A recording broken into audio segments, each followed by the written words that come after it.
46, 2025. And we will bring you live coverage from there as well tomorrow, once again, with our Travel Tuesday segment and our Feature Friday segment. We're going to be taking full advantage of them being on the ground. But right now, let's turn to the political scene and talk about 4 days that took India and Pakistan to the brink. It was a period marked by aerial dogfights, diplomatic pressure, fiery Hello. rhetoric, and very real threat of a catastrophic escalation. But what really happened during those 4 days? What triggered it? Who stepped back and why? And what have we learned since then? So, joining us right now to Hi, speak more Siraj. about How are you? editor of a Delhi-based publication, Hardnews magazine, Mr. Sanjay Kapoor is my guest, and he also specializes on India's foreign policy and domestic issues. Let me take this opportunity to welcome Sanjay onto the airwaves of Radio Al Ansar. Good evening and welcome to Straight Talk. Sanjay, can you hear me? Hello. Hello. Hi, good evening. Good evening. Can you hear me? I can hear you loud and clear. Can you hear me? Very good. Fantastic, Wonderful, Siraj. wonderful. Good to see you. Good to see you. Great to have you. Good to see you as well. Yes, remember you can watch this interview live on facebook.com/Radio Al Ansar. Our guest joining us all the way from India, from the beautiful city of Delhi. And Sanjay, while we have you now, let's talk about what happened. I'm sure you were sitting in the midst of it all, watching what's happening, what's unfolding before your very own eyes. The two nuclear powers coming to the brink of war. But let's take a step back and let's walk us through what happened during those 4 days. That was filled with tension between India and Pakistan. Yeah, Siraj, it has been very, very problematic reliving those moments because one knew that after the border is crossed, then the first target would be Delhi. And that is exactly what was feared. But I could go back how it all started. On April 22nd, there was a terror attack in which about 25, 26 tourists were killed. This was the first time that the militants or tourists, the terrorists had targeted tourists. And earlier they used to only look at the army or the paramilitary forces as their targets. But this time around, the tourists were targeted. 25 to 26 people died. And it's in an area which was considered to be very safe. So it has raised a lot of questions in the minds of people that if it was highly secure, how did the killers sneak in? But there are no ready answers because they escaped after that, after killing them, and they've not been found since then. So it was a matter of time. After 22nd, Prime Minister Modi, who has been one of those very muscular leaders India has had, he handed over, gave permission to the army to, lead the fight the best it can. And that time we knew that there's going to be a skirmish war, limited war. We didn't know, but it was supposed to get messy because this is exactly how the script has played out even in the past. In 2019, there was another strike, and India had, decided to teach a lesson to the Pakistani terror-based terrorists, and they in fact bombed those camps which were there. It didn't last very long, because there was a very limited engagement between Pakistan Air Force and India, and one Indian aircraft fell, and the pilot was arrested, and he was handed over. It became a bit embarrassing for India that it could not really measure up in certain ways. So it had to be seen how it plays out this time. But it actually happened the way the first one started. This time it was far more extensive. Indian Air Force identified 9 or 10 so-called bases of the Kashmiri terrorists, and they decided to bomb them. I don't think, according to if you go by New York Times, that there was much damage, but there were two cities in Pakistan which were impacted. One was Bahawalpur, and the belief was about 34, 35 people had been killed in Bahawalpur. So it caused quite a bit of shindy in Pakistan, and there was a clamor in Pakistan also that the Pakistan Air Force should retaliate against India. So you must understand that whatever skirmish or fighting which was taking place on both sides were within their own borders and boundaries. So even if the Indians bombed Pakistan, they were doing it from within the borders. and not they did not enter the Pakistan territory at all. So it started off on the seventh night at about early hours, and then there were 9 places where they were bombing. There were no demand. There was great demand from Pakistan. They'll also bomb, and they were tit for tat for a short while, but it didn't really escalate. The real escalation began on the 8th or ninth.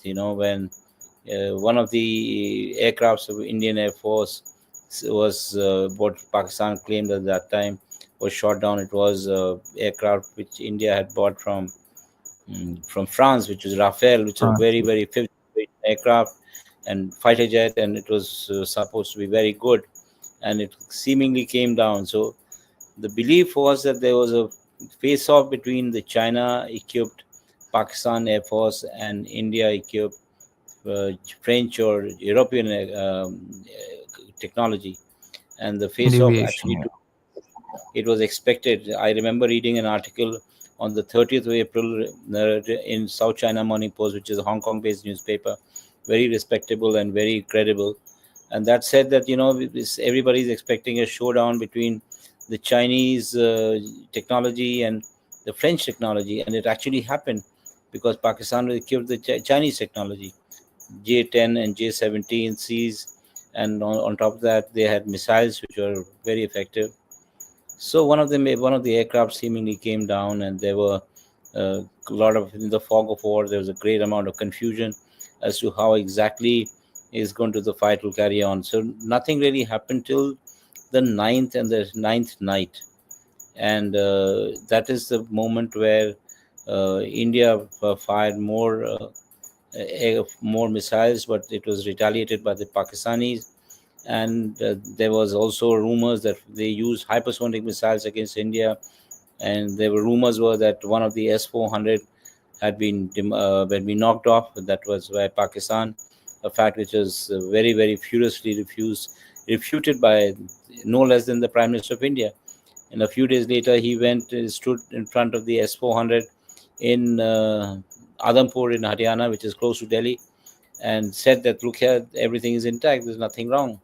So there have been rumors, and there have been rumors like crazy. In fact, there's been a section of Indian media which is considered to be very close to the party in power, the government in place. The unquestioning loyalty they exhibit is called the laptop media or the Godi media, Right. and they went hostile. In fact, they were used to be.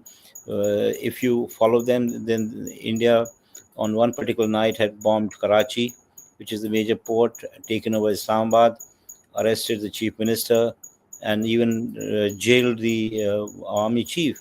So such preposterous claims were being made by this kind of Correct. Yeah. media. Became deeply embarrassing. In fact, it became a case study for many publications, and I think New York Times also wrote about it. Economists wrote about what kind of crap the Indian media has been writing, but that is what we had to live with. It was not just what we had to experience in terms of expected bombs, but the Hmm. reports that we read that was more unnerving. It was very similar to the kind of mood which was created during the pandemic. There were all kinds of Right. rumors floating around, and the same thing was repeated this time around. Much worse, In actually. fact, yeah, in fact, images that were used were from the Gulf War in 1991. Israel's Iron Dome, the technology that they deploy as well, also used in order to promote India's or this right wing narrative of this is what was happening on Pakistan. Why did you feel that Indian media had to resort to that?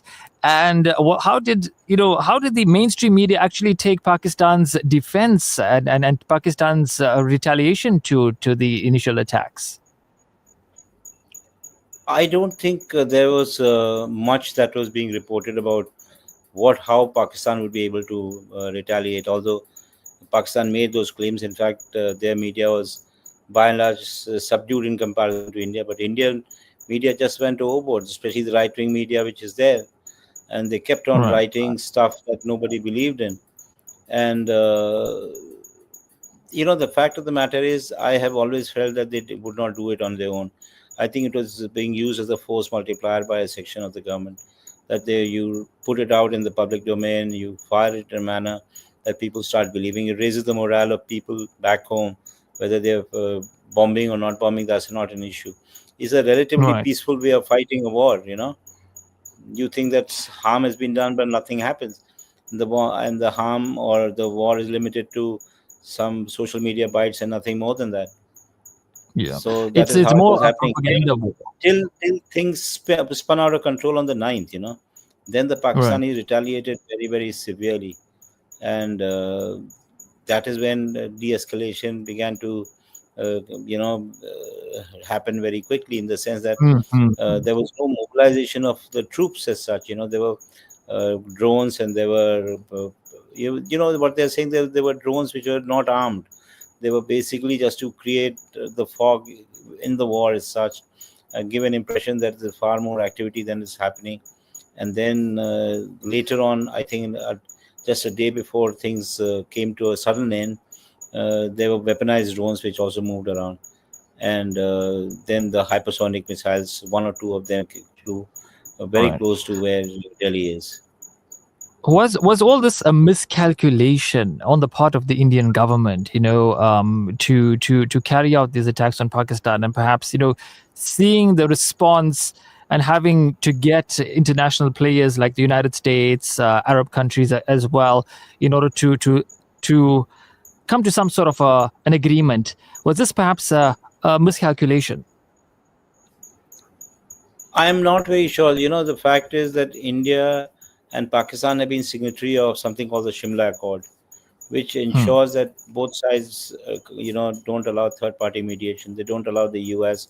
or the Middle East or anybody to come and mediate for them. They have to basically talk with each other and come to the conclusion. In fact, today there was a briefing by the Indian Foreign Secretary to the opposition parties, and he made it amply clear that it's basically India and Pakistan that talked with each other and brought the fighting to an end.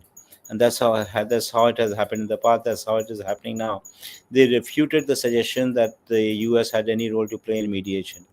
I think Mr. Trump would have to react very strong, react appropriately tomorrow to put his claim once again. But Indian government is saying very categorically that Mr. Trump had no role to play. So this is a straight rebuff that Mr.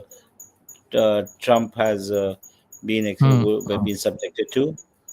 And I'm not very sure that India ratcheted up in a manner to ensure that the Middle Eastern countries and others get into it, because I personally feel that India has become in the last 10, 15 years far bigger, and they've been able to corner all the attention from the Gulf countries. They are the ones who are having a greater amount of cooperation and collaboration, rather than Pakistan, which used to be a favorite earlier, of Saudi Arabia and UAE. But now it's all India, which is close to them in every which way you can think of it. They are putting together a connectivity corridor, IMAC it is called, India, Middle East, yeah, Israel, and Europe. There is something that Right. is coming up. US is a major part. So there's no Pakistan. Pakistan is being bypassed in everything if you think of it. Absolutely. So, are we in a more dangerous era now where social media pressures and political populism could drive decision making? In future crises.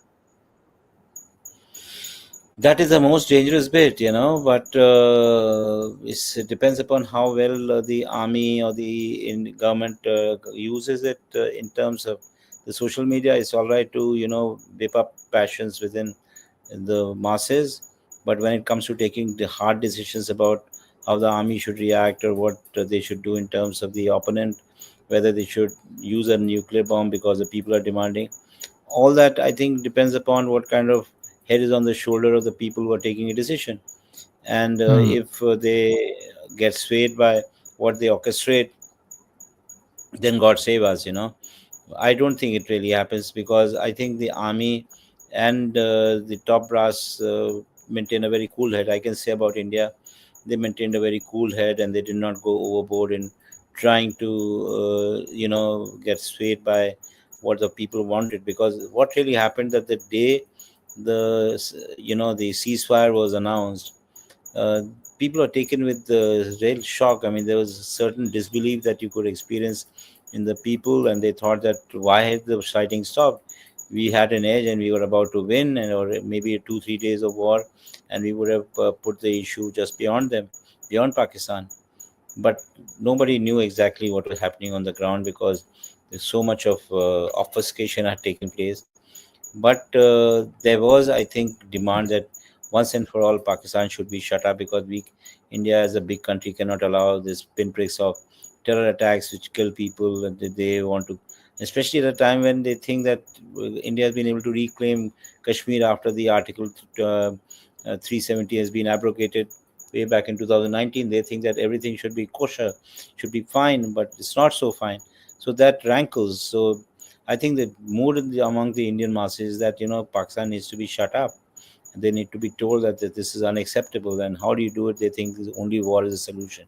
So this is the kind of mood or Yeah. orchestration which has been taking place through social media, which is But of mostly course, yeah, they were unrealistic. misled. Yeah, they were misled into thinking that they were on the path of victory, as we've just ascertained. So the fact Yeah, that, look, we all agree that calmer heads, cooler heads will prevail, and that's a fantastic thing because the world doesn't need another war. But at the end of the day, they were given the wrong information. yeah, truly. I mean, Yeah, there is a purpose for you giving that information. It's all right to keep the mobs on your side, no?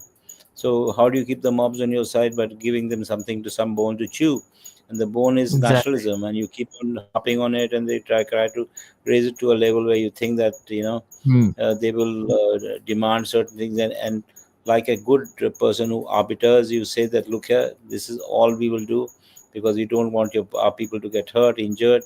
We will do whenever, we'll take action when it is required. And so you play all kinds of games in that. So it's a clever, astute government which uses both these kind of social media as well as these instruments that the army has to and army provides.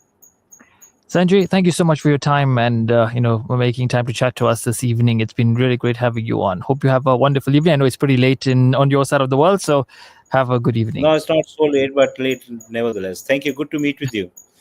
I've Thank always you. You as well. had audio conversation, never a video conversation Never first with to you face to guys. face, and we'll do this more often, face to face. Thanks so much.